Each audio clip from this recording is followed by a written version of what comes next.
ئەگەر لە مێژووی ئیسلام ورد ببینەوە زۆر جار ناوی ئەو چیامان بەرگوێ دەکەوێت کە بە چیای ئوحود ناسراوە. پێغەمبەر محەممەد درودی خۆی لەسەر بێت لە وەسفی ئەو چیادا دەڵێت ئوحود چیایەکە ئێمە خۆشمان دەوێت، ئەویش ئێمەی خۆش دەوێت و یەکێکە لە چیاکانی بەهەشت. ئەم چیایە بە درێژایی شاری مەدینە لە لای باکووریەوە درێژ دەبێتەوە کە دێیتەوە و شارە و چیایەت بەرچاو دەکەوێت. ئەم چیایە بە درێژایی شاری مەدینە لە لای باکووریەوە درێژ دەبێتەوە کە دێیتەوە ئەو شارە ئەو چیایەت بەرچاو دەکەوێت. تاکو ئێستا سێ ڕای جیاواز لەسەر ناوەکەی هەیە کە یەکەمیان دەڵێت یەکەم چیایە کە جیاوازە لە چیاکانی دیکە و دووەمیشیان باز لەوە دەکرێت کە کاتی خۆی کەسێک سەردانی ئەو شوێنەی کردووە کە ناوی ئوحود بووە. هەرچی ڕای سێمە بۆ ئەوە دەگەڕێتەوە کە دەڵێت ئوحود لە ئەحەدەوە هاتووە کە تێیدا مەبەستلەی تاکو و تەنیایی خوای گەورەیە. مەیدانی چای ئوحود کە شوێنی سەردانکردنی هەموو کەسێکە کە بۆ مەبەستی حەج یاخود عومرە دێتە شاری مەدینە. ئەو شوێنە بریتە لە مەیدانێکی گەورە کە گۆڕی زیاتر لە هەفتا هاوڵی پێغەمبەر درودی خۆی لەسەر بێت با گۆڕی ئیمامی هەمزەشەوە کە لە شەڕی ئوحود شەهید بووە بۆی ئەو شوێنە لای موسڵمانان تایبەتی خۆی هەیە.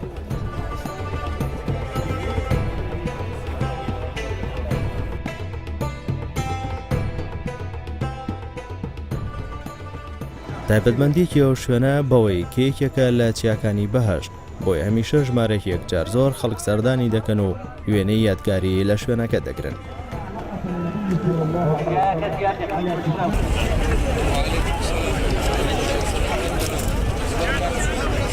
خەڵکانێکی زۆر لەو شوێنە وێنەی خێرا دەگرن بۆیە بەشێکی زۆریان بەهۆی ئەوەی ساڵانە خەڵکێکی زۆری کوردستان سەردانی ئەو شوێنانە دەکەن کوردێکی باش فێربوون و لە دوورەوە خەڵکی کوردستان دەناسن.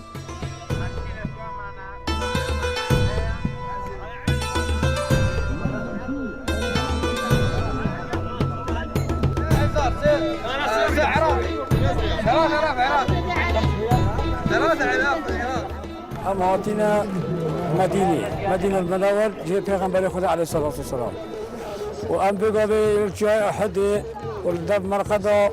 وخدش حمي راضي بتن وأم سپاس خودت كي خدا تعالى بساخي أمينانا بيجي بيروز مبارك بيلا فداكاري وبيلا خوبخشي وبيلا إيمانو ولا برزي صحابة برزكاني پیغمبر دكينوا كتشند أو دينا تشند أو قيامة تشند أو پیغمبرا تشند أو دالي أو دينا جوانا بوينا وما دكين إن شاء الله وكو مدرسيك وەکو تاریخێک پێداچوونەوەیەک بۆ خۆمان بکەین لەگە ژیانیوان بەراوردکەین و بە ئەوەی زیاتر ئێمەش برەو پێش بچین لە ڕوانگەی ئیمان و عەقیدە و بیر و باوەڕی خۆمانەوە. ئێستا ئێمە لە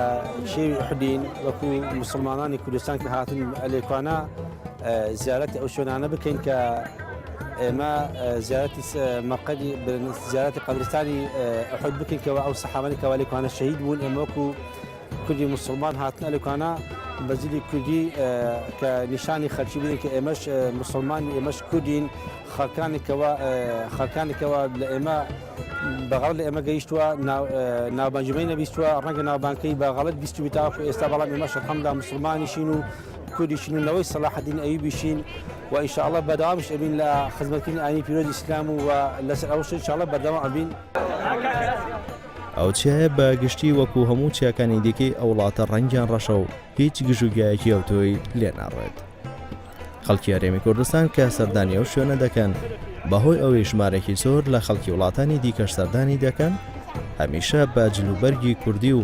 ئاڵواڵای کوردستانەوە لەو شوێنە دەبینرێن چونکە پێیان وایە لەو شوێنانە خەڵکیکی زۆری لەیەکە زانیاریان لەسەر کوردستان نییە بۆیە هاوڵاتیانی کوردستان ئەمە بە ئەرکێک دەزانن بۆ ئەوەی کوردستان بە خەڵکی وڵاتان بناسێنن.